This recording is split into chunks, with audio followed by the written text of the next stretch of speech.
जय हिंद दोस्तों। आपका हलोक एग्जाम में स्वागत है। मैं रविकांत।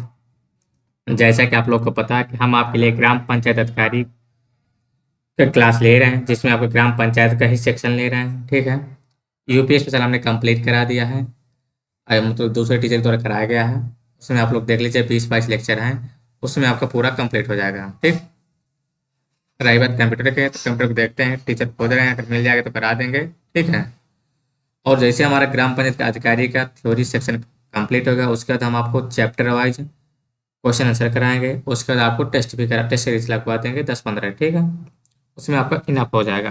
तो आइए हम लोग स्टार्ट करते हैं। स्टार्ट करने से पहले आप लोग हेलो एग्जाम को सब्सक्राइब कर लीजिएगा और आप अपने दोस्तों के शेयर कर लीजिएगा। ठीक है। हमने जो कल देखा था, जो जीबी के राव समिति देखा था, उसके बाद हनुमंत राव समिति, देन उसके बाद क्या देखे थे, एल एम सिंह समिति। आज हम लोग देखते हैं पी के थुंगन समिति, जो कि 1988 में गठित की गई। कौन से? पी के थुंगन समिति 1988 में गठन की गई। ठीक है। तो ये कब गठन किए गए थे? ये संसद की सलाह, किसकी? संसद की सलाहकार समिति की उपस्थिति है।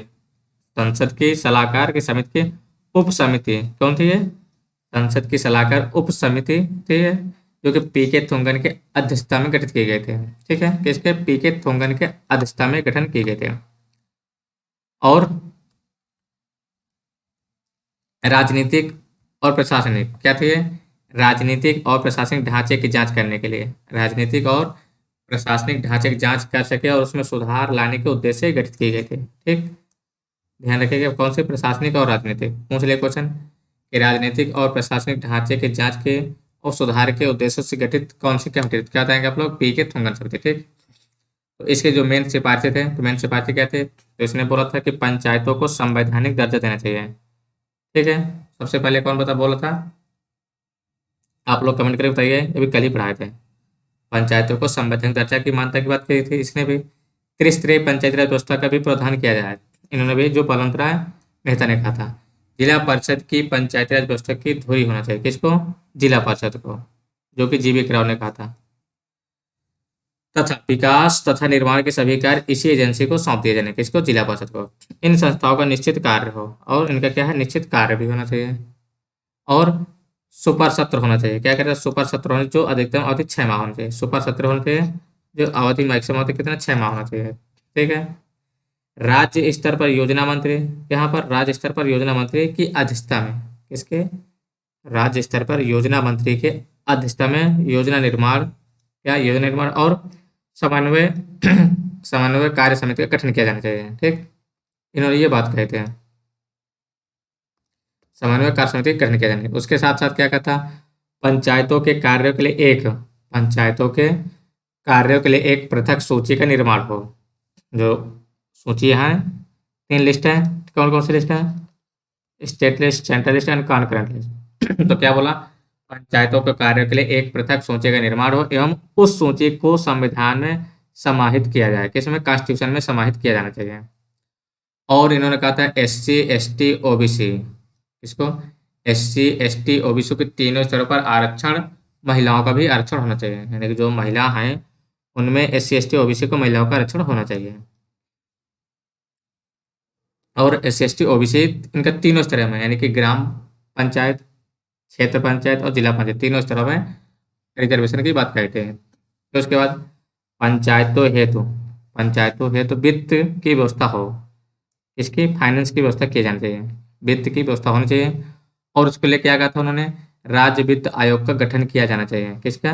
राज्य वित्त आयोग का गठन किया जाना चाहिए। साथ साथ ही क्या कहा था? जिला परिषद का CEO जिला कलेक्टर को बनाया जाए। किसको?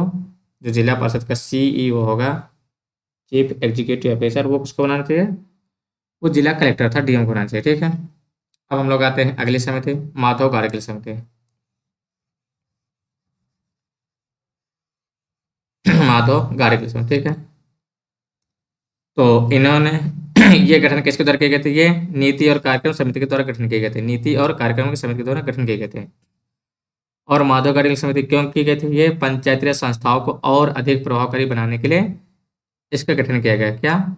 अधिक किसको? पंचायती राज को और अधिक प्रभावकारी बनाने के लिए गाडगिल समिति का, माधव गाडगिल समिति का क्या किया गया था, गठन किया गया था।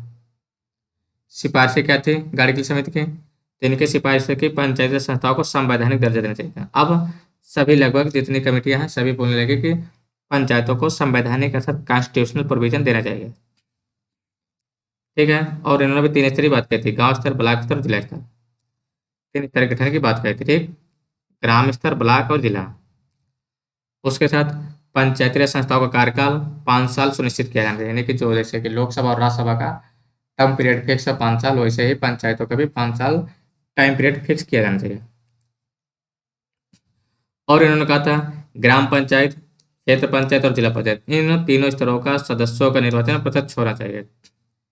इन तीनों स्तरों के सदस्यों का चुनाव प्रत्यक्ष होना चाहिए। और SC ST और महिलाओं के आरक्षण की बात भी कही थी, SC ST और महिलाओं के आरक्षण का, रिजर्वेशन के प्रावधान की बात कही। ठीक है, उसके साथ ही पंचायती राज संस्थाओं को, इसको पंचायती राज संस्थाओं को टैक्स लगाने, क्या टैक्स लगाने, ड्यूटीज लगाने और कर वसूलने एवं जमा करने का अधिकार होना चाहिए। टैक्स लगाने, ड्यूटीज लगाने, वसूलने एवं जमा करने का अधिकार होना चाहिए। और राज्य वित्त आयोग का भी गठन किया जाना चाहिए। किसका, राज्य वित्त आयोग। फिर अब इलेक्शन कराना तो उसके लिए राज्य निर्वाचन आयोग का भी गठन की इन्होंने बात की थी गाडगिल समिति ने। किसका, स्टेट इलेक्शन कमीशन के भी गठन की बात की थी। और साथ ही पंचायत संस्थाओं को अधिकार तथा प्रकारों का हस्तांतरण के लिए गठित टास्क फोर्स। अब क्या कुछ टास्क फोर्स गठन किया गया था। ठीक है, क्या किया गया था, कुछ टास्क फोर्स का भी गठन किया गया, तो वो देख लेते हैं हम लोग। तो हम लोग समितियाँ काफ़ी देख ली। बलवंत राय मेहता, अशोक मेहता, GV के राव समिति, बलवंत राय, अशोक मेहता, GV के राव, फिर हनुमंत राव, LM सिंघवी, फिर आज माधव गाडगिल समिति। इतनी समितियाँ हमने देख ली, जो कि इनमें से आपके स्टार्ट की 3 इंपॉर्टेंट है खासकर। अब और कुछ समितियाँ गठन किया गया था, उसमें से एक गठन किया गया था समिति पंचायत राज संस्थाओं को अधिकारों तथा प्रकारों का हस्तांतरण के लिए गठित टास्क फोर्स। क्या, टास्क फोर्स। ठीक है,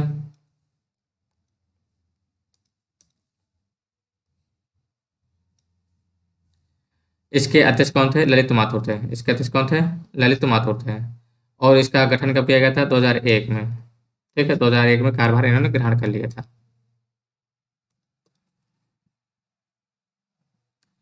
दूसरी कमेटी क्या है जो गठन की गई थी, निम्नतम, कहाँ पर, निम्नतम स्तर पर नियोजन, नियोजन के लिए, निम्नतम स्तर के नियोजन के लिए गठित विशेषज्ञ समूह, समूह कमेटी। निम्नतम स्तर पर नियोजन के लिए गठित विशेषज्ञ समूह कमेटी। तो इसके कब नियुक्ति की गई थी, 2005 में। और कार्यभार कब ग्रहण की थी कमेटी ने, 2006 में। ठीक है, अगली DRDA, DRDA जिला ग्रामीण एजेंसी के पुनर्गठन के लिए गठित समिति। इसके लिए, जिला ग्रामीण एजेंसी के लिए। ठीक है, पुनर्गठन के लिए गठित समिति।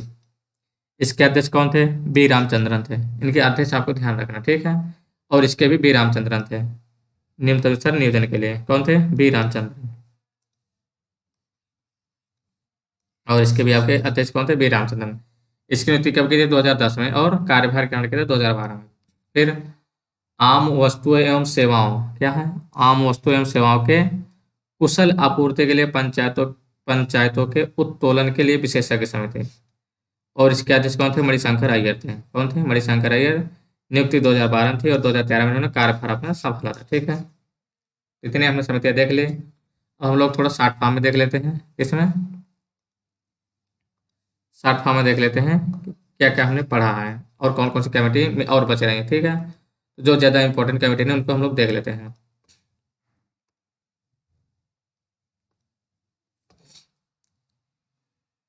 तो लगभग 7-8 और कमेटी दी है जो इंपॉर्टेंट नहीं है, लेकिन अध्यक्ष देख लेते हैं कल बस हम। तो 1960 में पंचायत पंचायत सांख्यिकी के यांत्रिकरण पर गठित समिति। किसके, पंचायत के स्टैटिक के मैकेनाइजेशन अर्थात पंचायत सांख्यिकी के यांत्रिकरण पर गठित समिति कौन थे, इसके अध्यक्ष कौन थे, B.R. राव थे। कौन थे, B.R. राव थे। फिर 1961 में गठित की गई थी कौन, पंचायत एवं सहकारी समिति पर गठित कार्यदल। किसमें, पंचायत एवं सहकारी समिति पर गठित कार्यदल, इसके अध्यक्ष कौन थे? एस.बी. मिश्रा थे। कौन थे? एस.बी. मिश्रा। ठीक है। उसके बाद 61 में ही और गठित किए गए थे पंचायती राज प्रशासन पर अध्ययन दल। पंचायती राज प्रशासन पर अध्ययन दल, और इसके अध्यक्ष कौन थे? बी ईश्वरन। कौन थे? बी ईश्वरन थे। 1962 में न्याय पंचायतों पर अध्ययन दल, किस पर? न्याय पंचायतों पर। इसके अध्यक्ष कौन थे? जी आर गोपाला। कौन थे? जी आर गोपाला थे। ठीक। 1963 आते हैं हम लोग। 1963 में क्या गठित किए गए थे? पंचायती राज आंदोलन में क्या? पंचायती राज आंदोलन में ग्राम सभा की भूमिका पर अध्ययन दल, इसके अध्यक्ष कौन थे? Are are Diwakar.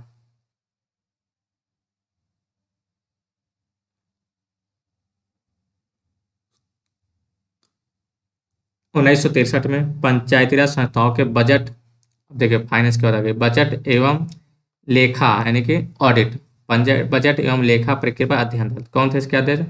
M Ramakrishna मैया। ठीक है। फिर 63 में पंचायती राज संस्थाओं के पंचायती राज संस्थाओं के वित्त पर अध्ययन दल, किससे? वित्त पर। के संथानम, के संथानम अब पूछ लेता है, के संथानम कमेटी, ये आपका पीछे से पूछा गया था। ठीक है। 2022 में भी 21 में दोनों पूछा गया था आपके पीछे से, तो आ सकता है। 1965 में पंचायती राज संस्थाओं के चुनाव के, पंचायती संस्थाओं के चुनाव पर अध्ययन दल, इस पर इलेक्शन पर अध्ययन दल, इसके भी अध्यक्ष कौन थे? के संथानम। वित्त और इलेक्शन दोनों के कौन अध्यक्ष थे? के संथानम।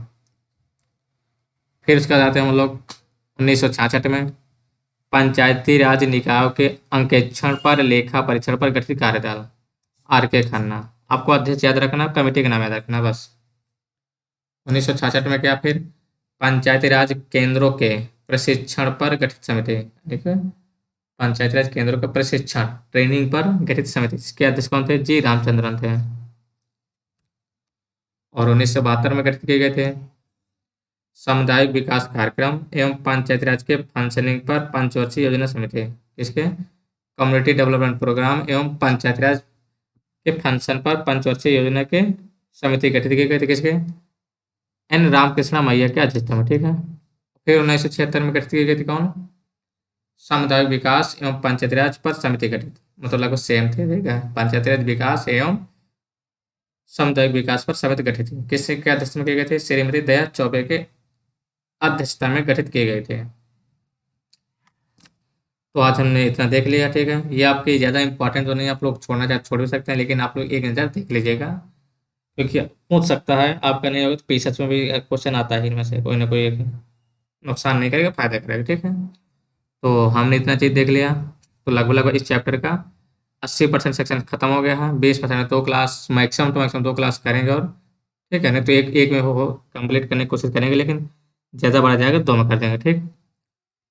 तो आप लोग कमेंट करके बताइएगा कि आपको क्लास कैसी लगी है। अगर आप क्लास अच्छी लगी हो तो लाइक करिएगा, सब्सक्राइब करिएगा, एंड आप अपने दोस्तों तक इसको जरूर शेयर करें। क्लास यहीं पर समाप्त करें। धन्यवाद दोस्तों।